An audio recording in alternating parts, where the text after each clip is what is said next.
SeaTac is one of the fastest growing airports. And, we've seen the amount of noise increase. But you often don't think as much about the air quality. And I had two constituents, Rose and Stewart, from Normie Park and Buren, approach me about air quality in kids with asthma. And, I thought a lot about this. I raised my family in Normie Park, and my son had asthma, and he'd come home sick from school, and it never really hit me. We thought, well, maybe there's mold in the school. It never really hit me that maybe he was out for recess and there was air pollution.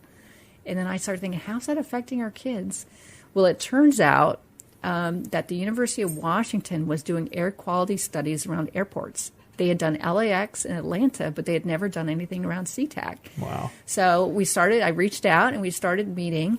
And we actually, I worked with Senator Keiser and Representative Pellicciotti, and we got a proviso for $250,000 from the state for them to study the air quality and the footprint around our airport.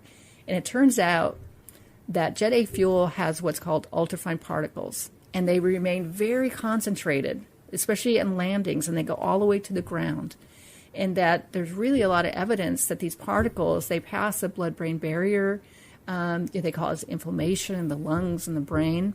And so the study really showed us there's certain areas of our community with these high concentrations.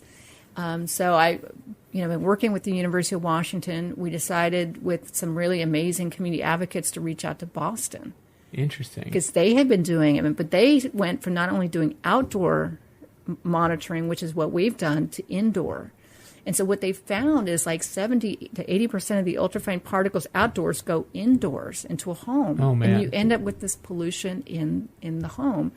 And so they started looking at schools and setting up Austin filters, which you're sitting next to. Oh, one. Interesting. And they found that, a lot of the particles, can actually be removed by a HEPA filter. So now we're teaming up. We've been doing meetings with University of Washington, the Highline School District, the Federal Way School District, and the Seattle School District about going into classrooms. And what they're going to do is they're going to look at newer schools and compare how their HVAC systems and filters are working. And they're also going to look at older schools, and they're going to put maybe units in classrooms and compare the levels. Oh, wow. We did some initial readings just a couple weeks ago in SeaTac, and the level of ultrafine particles was almost as high indoors as it was outdoors. So the good news is schools do have filtration systems. We can probably make them better. We also found out that UW is doing a lot around COVID. And the thing for schools is some of the recommendations for COVID are to open your windows. Right. Well, if you're near an airport, you can't open your windows, right? Because not only are you worried about COVID, but you're worried about pollution. Well, it turns out they're all going to work together because some of these filters are also helpful on COVID and ultrafine particles. Holy smokes. And smoke. So, as we start worrying and thinking about air quality, we've had a horrible air quality with the fires. Yeah. We need to think about air quality in schools and probably everywhere, our homes too, right? Because, it really impacts our health. It can be leading to asthma, to heart disease, and to different kind of cancers. And so, again, I think there's things we can do, and I'm really proud that the University of Washington is really on the cutting edge. I mean, the EPA and the FAA don't even monitor ultrafine particles.